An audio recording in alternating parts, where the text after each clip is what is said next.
이사야서 11장 말씀을 본문으로 해서 우리에게 오신 예수님 이 같은 제목으로 함께 말씀을 나누기 원합니다. 제목을 한번 크게 따라해 주시기 바랍니다. 우리에게 오신 예수님, 우리에게 오신 예수님, 우리를 위해 십자가에 달려 희생하기 위해서 이 땅에 오신 예수님을 우리가 어떻게 맞이해야 되겠습니까? 온 세상이 인간의 탐욕으로 가득 차 있습니다. 끝이 보이지 않는 러시아와 우크라이나의 전쟁, 그것은 탐욕으로 시작된 것입니다. 남의 땅을 빼앗아서 자기 것을 만들려고 하는 탐욕이 언제 끝날지 모르는 수년간의 전쟁으로 이어져 오고 있습니다. 이스라엘과 하마스, 헤즈볼라와의 전쟁도 그러합니다. 지금 한국은 탄핵 정국으로 하루도 편할 날이 없습니다. 매일같이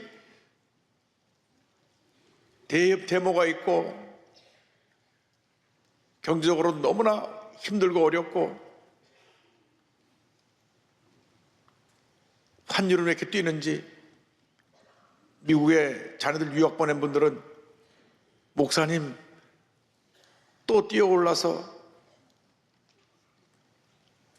1년 전보다 150원 이상 올랐는데 만불 보내면은 150만 원이 더 들어갑니다. 너무 힘듭니다. 외교적으로 신뢰도는 땅바닥에 떨어져 있고 지금 이렇게 힘들고 어려운 상황에 어디를 봐도 희망이 보이지 않습니다.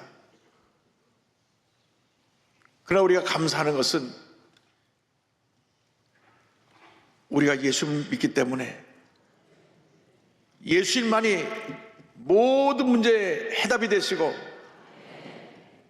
우리의 희망이 되시기 때문에 우리는 감사할 수가 있습니다. 예수님만이 모든 문제의 해결의 답인 것입니다. 예수님만이 온 인류의 희망이 되시고 이 어지러운 세상에 참된 평화의 왕으로 오셔서 모든 문제 어려움을 다 걷어내 주시고 우리 삶 가운데 주님의 사랑과 평화가 넘쳐나게 만들어 주실 것입니다. 예수님은 평화의 왕으로 이 땅에 오셨습니다. 예수님께서 탄생하실 때 천군 천사가 노래했습니다. 지극히 높은 곳에서는 하나님께 영광이요 땅에서는 하나님이 기뻐하신 사람들 중에 평화로다 하니라. 예수님은 평화의 왕으로 또 동시에 공의의 심판자로 이 세상에 오셨습니다. 이사야 9장 7절은 말씀합니다. 그 정사와 평강의 더함이 무궁하며 또 다윗의 왕자와 그의 나라에 군림하여 그 나라를 굳게 세우고 지금 이후로 영원히 정의와 공의로 그것을 보존하실 것이라. 만군의 여호와 야훼 열심히 이를 이루시리라. 먼저 주님 오셔서 이 세상을 공의로 심판하십니다. 이 공의로 심판하시는 예수님의 사역은 하나님을 경외함으로부터 출발합니다. 하나님을 경외하심을 기뻐하신 우리 주님이십니다. 11장 3절에 그가 야훼를 경외함으로 즐거움을 삼을 것이며 그의 눈에 보이는 대로 심판하지 아니하며 그의 귀에 들린 대로 판단하지 아니하며 성경은 말씀합니다. 하나님을 경외하는 그 삶의 모습은 하나님을 두렵고 떨리는 마음으로 섬기는 것입니다. 우리 하나님은 공의의 하나님이시고 사랑의 하나님이십니다. 우리 잘못한 죄에 대해서는 심판하시고 우리가 회개할 때 우리를 용서하시고 사랑으로 품으시는 하나님이신 것입니다. 예수님이 이 땅에 공의와 사랑을 이루기 위해서 오신 것입니다. 주님은 우리가 하나님 뜻대로 살아가기를 원하고 계십니다. 하나님을 두려워 떨려 마음을 섬길 때 하나님의 은혜가 우리에게 임합니다. 예수님은 하나님을 경외하시면서 하나님의 뜻을 이뤄서 공의로 세상을 심판하셨습니다. 11장 4절에 성경은 말씀합니다. 공의로 가난한 자를 심판하며 정직으로 세상의 겸손한 자를 판단할 것이며 그의 입에 막대기로 세상을 치며 그의 입술의 기운으로 악인을 죽일 것이며 성경은 말씀합니다. 만왕의 왕으로 오신 예수님이 사람들을 외모로 판단하지 아니하시고 공의로 사람을 판단하신다고 말씀합니다. 사람들은 외모를 보고 판단합니다. 그래서 대단히 주정하게도 고급 백화점 앞에, 호텔 앞에 요즘 그 차가 없는데 옛날에 티코라는 차가 있어요. 티코, 조그만 차가 있는데 그 차를 몰고 가면 저로 가셔. 벤츠 좋은 차가 오면 딱 나가서 90도 절하고 문을 열어줍니다. 이게 사람들입니다. 차를 보고 사람을 평가합니다. 그 안에 누가 탔는지도 모르고. 그러나 예수님은 한 번도 우리 하나님처럼 외모를 보고 판단하지 않으셨습니다. 사무엘상 16장 7절에 이와 같은 말씀이 있습니다. 사람은 외모를 보거니와 야훼는 중심을 보느니라 하시더라. 예수님 당시 종교 지도자들이 늘 겉으로는 사람들 앞에서 거룩한 척하고 못 하나 부족함이 없는 그러한 사람들에게 존경받고 칭찬받는 모습으로 살고 있다고 생각하고 그런 모습을 보여주기를 원했습니다. 그래서 사람들이 많은 사람 보는 앞에서 큰 소리로 기도합니다. 하나님, 내가 하는 말씀을 잘 지키고 일주일에 이틀씩 금식도 하고 내가 하나님 앞에 11조도 제대로 하고 무엇 하나 부족함이 없습니다. 기도는 골방에서 조용히 해야 되는데 다 들으라고 큰 소리로 기도합니다. 그러나 그들의 속은 탐욕과 교만으로 썩어져 있었습니다. 그래서 예수님이 그들을 책망하셨습니다. 그런 이중인격적인 모습에 대해서 책망하시는 말씀이 마태복음 23장 25절로 26절에 나옵니다. 화이실진저 외식하는 서기관들과 바리새인들이여, 잔과 대접의 겉은 깨끗이 하되 그 안에는 탐욕과 방탕으로 가득하게 하는도다. 눈먼 바리새인이여, 너는 먼저 안을 깨끗이 하라. 그리하면 겉도 깨끗하리라. 예수님은 이 이중인격자이던 저들을 책망하시고 오히려 그들이 무시하고 사람 취급하지 않는 세리, 당시 세관원들을 저들이 무시했던 것은 로마 제국에 충성하면서 세금을 많이 걷어들였기 때문에 아주 사람 취급을 안 했습니다. 세리, 죄인들, 창녀, 이 세상 사람이 아직 상종할 사람하고 생각하지 않는 그분들을 가까이 하시고 그분들을 사랑으로 품으시고 그들에게 하나님의 은혜를 베풀어 주셨던 것입니다. 제자를 뽑을 때에도 배경이 좋고 뭔가 권력을 가진 사람들의 그 집안에서 뽑은 것이 아니라 어부와 같이 평범하고 사람들에게 주목받지 못한 사람들을 뽑으셨는데 그것은 그들의 외모가 아닌 그들의 마음을 보셨기 때문인 것입니다. 여러분의 마음이 주 앞에 인정받는 그러한 온유와 겸손으로 무장하게 되기를 바랍니다. 그 예수님은 공의로 세상을 심판하셨습니다. 당시 유다 사람들은 로마의 제국에서 압제해서 우리를 해방시켜줄 국민적인 영웅, 마치 용맹한 장군 같은 그러한 메시아가 오기를 원했습니다. 그래서 로마 제국을 멸하고 심판하고 위대한 그 유다 나라를 세울 그런 왕 같은 메시아를 원했는데 예수님은 그런 메시아로 오신 것이 아니라 공의의 재판관으로 그리고 겸손과 온유의 종으로 섬김의 종으로 이 땅에 오신 것입니다. 평화의 왕으로 이 땅에 오셔서 이 온 세상에 이 어둠을 걷어내 주시고 예수님의 사랑과 용서로 이 세상에 참된 평화를 가져오기 위해 이 땅에 오신 것입니다. 유다 나라가 계속 아수르나 바벨론부터 침략을 받고 나라가 무너지게 된 것은 그들의 마음속에는 탐심과 우상숭배였기 때문에 그렇습니다. 하나님을 섬긴다고 하면서 공의로운 모습이 하나도 없었습니다. 그 마음은 썩어져 있었기 때문에 많은 심판을 받게 되고 결국은 그로 인해서 저들이 멸망당하는 일을 당하게 된 것입니다. 예수님은 이 같은 불의를 벗어버리고 주님 앞에 의로운 삶을 살도록 이 땅에 공의의 심판자로 오신 것이요, 그리고 이와 같은 모든 이 땅의 갈등과 대립, 고통이 사라지고 참된 평화가 오도록 평화의 왕으로 오신 것입니다. 주님은 주님의 전하시는 말씀을 통하여서 오늘 성경 보니까 입의 막대기와 입술의 기운으로, 즉 능력의 말씀으로 세상을 다스리시고 세상 사람들에게 하나님의 의를 선포하셨습니다. 예수님께서 공의의 재판장으로 오셨기 때문에 주님이 계신 곳에 불의가 사라지고 이 땅의 모든 탐욕과 거짓이 사라지고 하나님의 은혜가 임하게 되는 것입니다. 우린 죄 가운데 살던 우리들이 주 앞에 나와서 우리의 죄를 회개하고 주님의 우리의 마음에 있는 탐심과 교만을 내려놓사니 용서하여 주옵소서 기도할 때 예수의 보혈로 우리를 덮어주시고 우리의 죄를 용서하여 주시고 우리를 새 사람으로 만들어 주시는 것입니다. 주님은 언제나 우리에게 공의를 행하시고 겸손과 온유로 우리를 사랑으로 돌보신다는 사실을 잊지 않게 되기를 바랍니다. 시편 72편 2절입니다. 그가 주의 백성을 공의로 재판하며 주의 가난한 자를 정의로 재판하리니.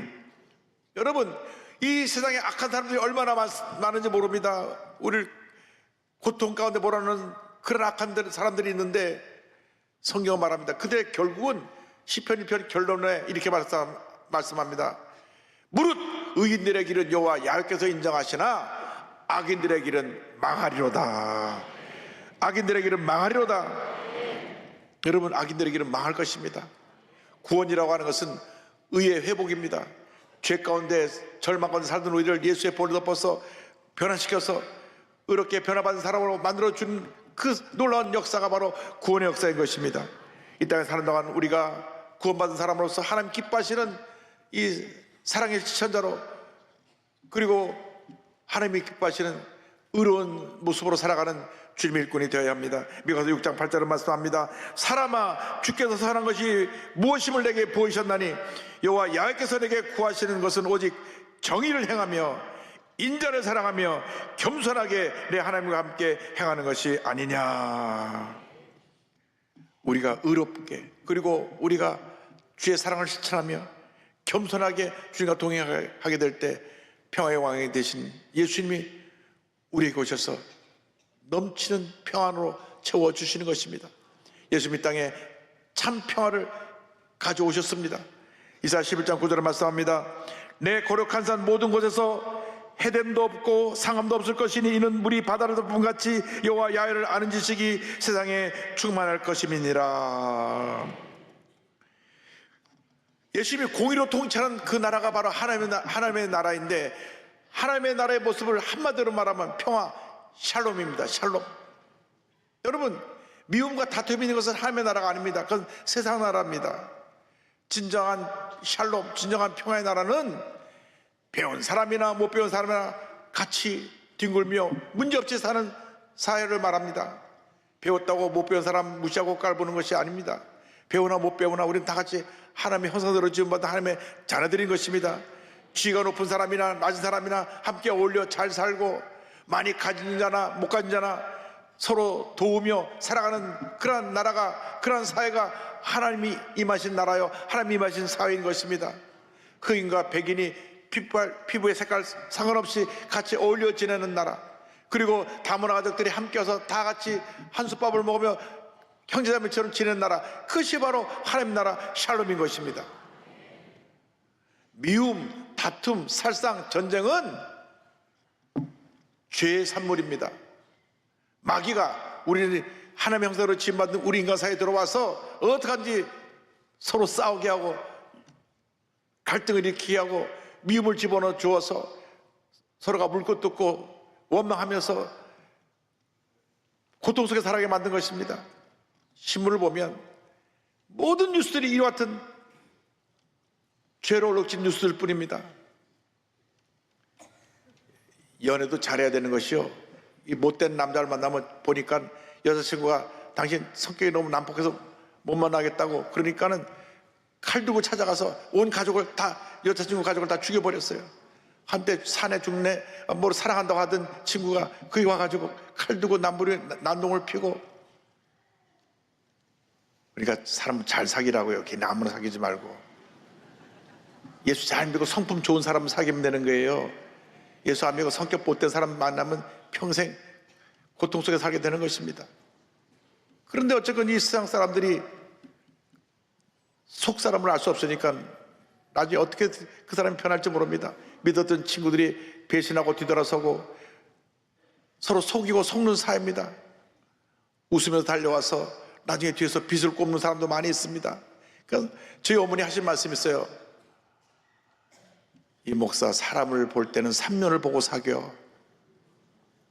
전 늘 생각합니다. 3년을 알고 나서 그 사람과 대화를 나누라는 것입니다. 우리가 처음부터 그래 사람이 좋아서 만나자마자 속 얘기를 다 해버리는데 그것이 나중에 빚으로 돌아와서 나를 힘들고 어렵게 할 때가 많이 있습니다. 여러분, 예수 믿는 사람들끼리 정말 진정한 거듭난 사람들의 모임이 되어서 서로 사랑하고 용서하며 살아야지, 이 같은 죄의 모습으로 살면 안 됩니다. 물고 뜯고 싸우고 역사하는 것은 막역사인 것입니다. 지금 이 나라를 보십시오. 서로 물고 뜯고 싸우는 나라가 정신이 없습니다. 전 세계 유일한 분단 국가입니다. 전 세계 한 나라가 둘로 나눠진 나라는 우리 대한민국밖에 없다니까요. 뭐 처음 듣는 얘기처럼 이렇게 쳐다보지 마시고, 우리가 79년 동안 반만년 역사 가운데 이렇게 나눠진 적은 처음입니다. 우리가 원해서 나눠진 것이 아닙니다. 제2차 세계대전 이후에 냉전 시대가 와서 공산주의와 민주주의가 충돌하면서 그 갈라진 모습, 나눠진 나라가 바로 우리나라입니다. 우리나라가 해방됐을 때 우리나라가 다 같이 해방되는 줄 알았지, 우리도 모르게 소련하고 미국이 허리를 잘라놓을 줄 어떻게 알았습니까? 스탈린하고 아이젠하워가 우리 뜻과는 상관없이 이 나라를 반을 나누는 것입니다. 그래서 이 조그만 땅덩이가 반이 나눠진 것도 너무나 안타깝고, 저 북한이 공산 정권에서 호시탐탐 핵무기를 개발하고 우리를 치려고 하는데, 이 남한은 요 조그만 나라가 그냥 물고 뜨고 싸우고, 아이고 정말 문제가 많아요. 기도 많이 해야 됩니다.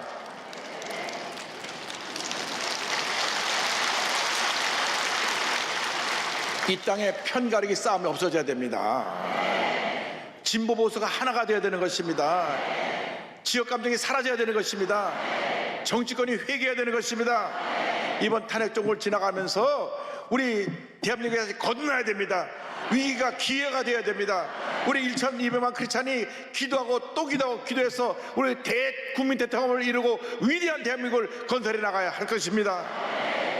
여러분들이 평화의 사도로 부름을 받았기 때문에, 평화의 왕이신 예수님이 우리의 구주자가 되셨기 때문에 이 평화의 메시지를 전해야 되는 것입니다. 이 평화의 왕국을 건설하면 서로 물고 뜯고 싸우는 일이 없습니다. 미움, 다툼, 시기, 질투, 이것은 마귀의 도구입니다. 사랑하고 용서하며 살아가는 것이, 그것이 주님의 뜻입니다.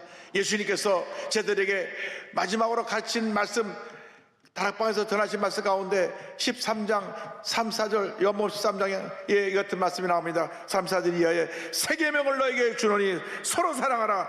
내가 너희를 사랑한 것 같이 너희도 서로 사랑하라. 너희가 서로 사랑하면 이로써 모든 사람이 너희가 내 제자인 줄 알리라. 서로 사랑하라, 서로 사랑하라, 서로 사랑하라.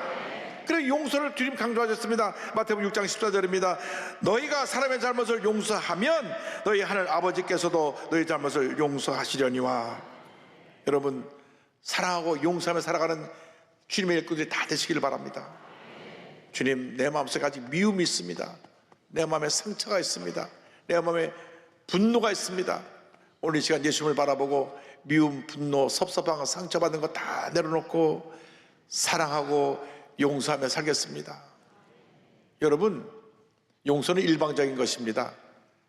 저 사람이 나한테 와서 용서를 빌어 용서하는 건 그건 제대로 된 용서가 아니고, 물론 그렇게 되면 더 좋겠지만은, 예수님이 우리한테 너 먼저 나한테 잘못했다 그래라, 내 용서해주겠다 하시는 적이 없어요. 그냥 십자가 달려서 우리 위해서 먼저 죽어주셨어요. 예수님이 다 우리를 먼저 용서하셨어요. 그 사랑에 힘입어, 그 용서에 힘입어서 우리가 용서하는 겁니다. 그러니까 일방적인 용서예요. 여러분, 누가 여러분을 상처 입히고 괴롭힌 사람 있으면 지금 다 용서해 버리세요. 그 사람이 알든 못 알든 그건 상관없어요. 주님과 나와의 관계니까. 내 마음속에 미움을 풀어놓으시기 바랍니다. 내 마음에 아픔을 풀어놓으시기 바랍니다. 용서하고 또 용서하고 또 용서하시기 바랍니다. 그러면 주님의 은혜가 우리에게 넘쳐나게 부어지게 되는 것입니다. 사랑과 용서로 온 세계를 감동시킨 판티 김푹 여사 이야기를 소개하기 원합니다. 이 판티 김푹이라고 하는 이 여성은 1963년도 베트남에서 태어났는데, 베트남전이 한참이던 1972년 6월 8일 날 네이팜탄이 떨어졌을 때 그 동네 한 사원의 탑 안에서 가족들과 숨어 있다가 온 동네가 불이 나니까 몸에 화상을 입고 불이 붙어서 뛰쳐나가게 됐습니다. 온몸에 화상을 입었지만 얼굴과 손, 발이 화상 입지 않은 것에서 감사했습니다. 물론 대부분의 몸 안은 다 타 있었지만 타지 않은 얼굴이 있는 것에 대해서 감사했습니다. 베트남에 있는 한 대학교에서 의과대학에 들어와서 의사가 되려고 공부하는데 이 공산정부가 이 아이를 불러내서 계속 반미 선전하게 했습니다. 그래서 더 이상 베트남에서 살 수 없음을 알고 1986년에 당국의 허가를 받아서 쿠바에 유학을 갔다가 그곳에서 결혼을 하고 캐나다로 건너갑니다. 캐나다로 건너가서 캐나다에 시민권 얻게 되고 1997년에는 김폭 재단을 만들어서 전쟁에 피해 입은 청소년들을 돌보는 그러한 의료 구호 활동을 하기 시작했습니다. 그래서 이 김폭 여사가 전 세계에 알려지게 됐는데 1996년 11월 11일 미국의 재향군인의 행사의 날에 갔다가 자기 있는 마을에 폭탄을 떨어뜨린 조종사를 만나게 됐습니다. 이 조종사 이름이 존 플러머라고 하는 사람인데 이 존 플러머라고 하는 사람이 이 폭탄을 떨어뜨리고 난 후에 신문에 난 기사를 봤어요. 사진을 봤어요. 사진을 보면서 내가 떨어뜨린 폭탄으로 수많은 민간인이 희생했구나. 너무너무 괴로워서 밤마다 술이 없으면 잠을 자지 못했습니다. 술 중독자가 되고 그러다 보니까 부인하고도 헤어지고 정말 전반적인 삶을 살게 됐는데 참으로 놀라운 것은 이분도 그 절망에 대해서 예수를 만나게 됐어요. 할렐루야.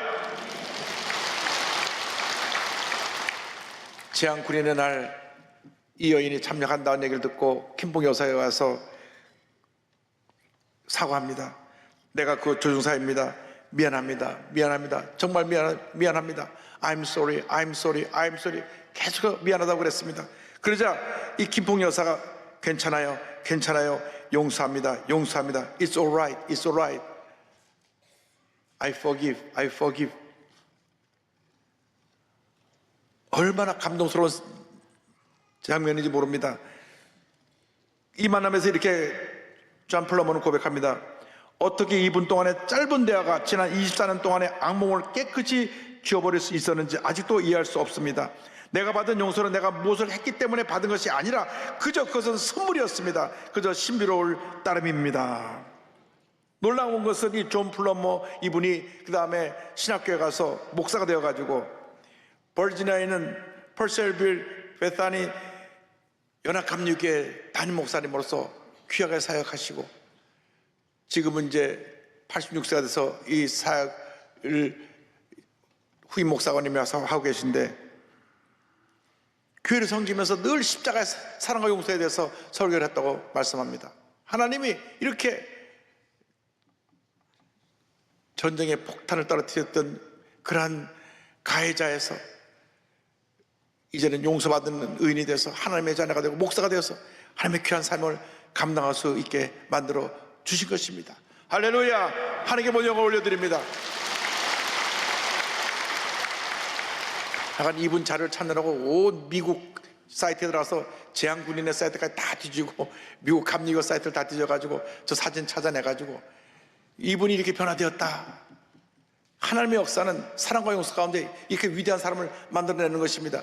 김푹이라고 하는 어린 여자아이 9살짜리 여자아이가 폭탄에 맞아 온몸이 불탔다가도 이렇게 변화돼서 이제는 평화운동가로 우리 아동들 사역자로 가는 곳마다 귀한 일을 감당하고 있고 2019년에 한국에 왔었어요. 한국에 와서 DMZ 포럼 때 기조연설자로 방문했을 때 한 기자가 물었습니다. 용서가 쉽지 않았을 텐데 어떻게 진정한 평화의 마음을 찾았나요?